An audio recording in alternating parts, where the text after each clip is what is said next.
প্রথম ম্যাচ হেরে বিদায়ের এক প্রান্তে দাঁড়িয়ে ভারতীয় দল। এদিকে প্রথম দুই ম্যাচে জয়শূন্য থাকা পাকিস্তানের বিদায়টা হতে যাচ্ছে অনেকটাই নিশ্চিত। বিশ্বকাপের সেমির আগেই বাড়ির ঠিকানা পেতে যাচ্ছে এই দুই দল।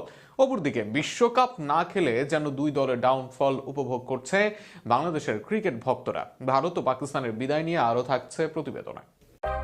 টুর্নামেন্ট শুরুর আগে নাটকীয়তা কম হয়নি। যেখানে বাংলাদেশের সাথে নাটকীয়তার অংশ ছিল ভারত ও পাকিস্তান দল, শেষ পর্যন্ত বাংলাদেশ খেলতে পারেনি বিশ্বকাপ। তবে বিশ্বকাপে গেলেও ভারত ও পাকিস্তানের যাত্রাটা ভালো হচ্ছে না। দুই দলই আছে বাদ পড়ার আশঙ্কায়। বিশ্বকাপের একই গ্রুপ থেকে আসে দুই দল, যেখানে প্রতিপক্ষ হিসেবে ছিল আমেরিকা, নেদারল্যান্ডস, নামিবিয়ার মতো দুর্বল দলগুলো।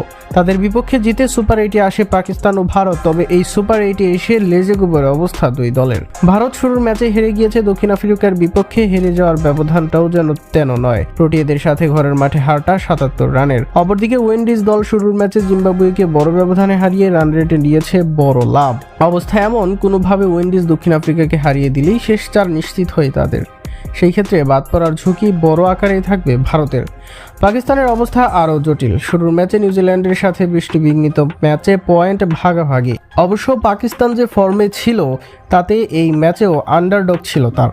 এরপর ম্যাচে হ্যারি ব্রুকের শতকে ইংল্যান্ডের কাছে হেরে যায় তারা, যেখানে শেষ দিকে নাটকীয়তা হলেও পুরো ম্যাচ নিজেদের দখলে রেখেছিল ইংলিশরা। সেমিফাইনালে যাওয়ার লড়াইয়ে গ্রুপের বাকি সব দলের উপরেই নির্ভরশীল তারা।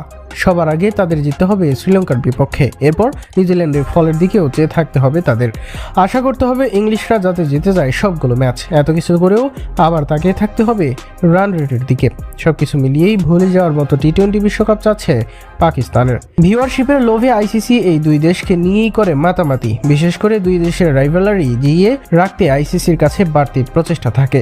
তবে এবার দুই রাইভাল পাল্লা দিয়েছে আগে বাড়ি যাওয়ার মিশনে। আর শেষ পর্যন্ত ভারত ও পাকিস্তান দুই দলে যদি সেমির আগে বিদায় নেয়, হয়তোবা দর্শক ক্ষতিতে পড়বে আইসিসি। ক্রিকেটের সত্যটা অনুভব করবে তারা। ঘরে বসে সেই ক্রিকেটটাই তখন উপভোগ করবে বাংলাদেশ দল।